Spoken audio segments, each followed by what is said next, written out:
Let's pick up chapter 13 and find out what happened next. Let's pick it up in verse 12. Tamar says, "Don't, my brother," she said to him, "don't force me. Such a thing should not be done in Israel. Don't do this wicked thing. What about me? Where can I get rid of my disgrace? And what about you? You would be like one of the wicked fools in Israel. Please speak to the king. He will not keep me from being married to you." But he refused to listen to her, and since he was stronger than she, he raped her. These are extraordinary verses coming up. Then Amnon hated her with intense hatred. In fact, he hated her more than he loved her. And Amnon said to her, "Get up and get out."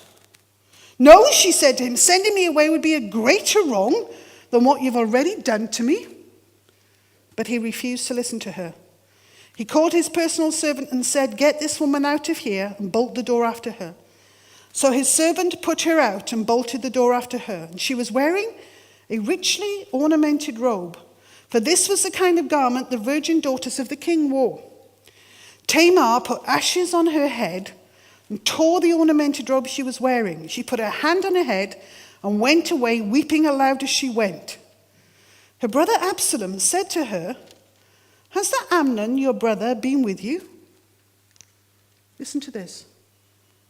"Be quiet now, my sister. He is your brother. Don't take this thing to heart." And Tamar lived in her brother Absalom's house, a desolate woman. Oh, doesn't your heart go out to her?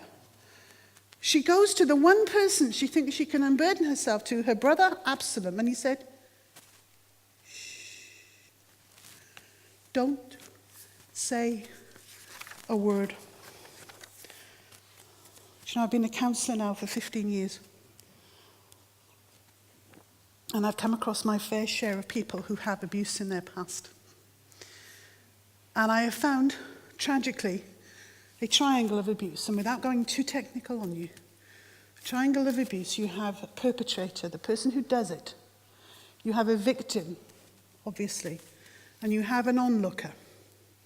Now, by that I mean someone else in the picture who could have made a difference and didn't. They may not be physically present, but they knew. In this situation, we have 3 onlookers. Jonadab, the cousin, who set this up. We have Absalom, because if you continue to read, and I won't go any further there, Absalom did nothing at the time when he could have done. His time came later, when he took his revenge 2 years later. And then, of course, you have David. Because as you read the scriptures, you'll find David found out. And what should David have done? Killed Amnon. What did he do? Nothing. Why, oh why, Pat Kennett, are you telling us this tonight? That's what sin looks like. Always say Jesus has forgiven my sin, but we think of it as the little things. Calvary dealt with the big stuff too. It dealt with the huge stuff, the stuff you never talk about, the stuff in church we never mention. I may be thrown out after this for daring to talk about abuse on a Sunday night, but the statistics tell a different story. The statistics will tell you that in our country, 1 in 7 people have suffered abuse. Now that abuse is very clearly defined as any unwanted sexual contact. Okay? If you have been touched sexually in a way that you didn't ask for or invite, that is classified as abuse. And for some, that can be enough. For others, they will be at the opposite end of the scale. And it will be full-on sexual abuse.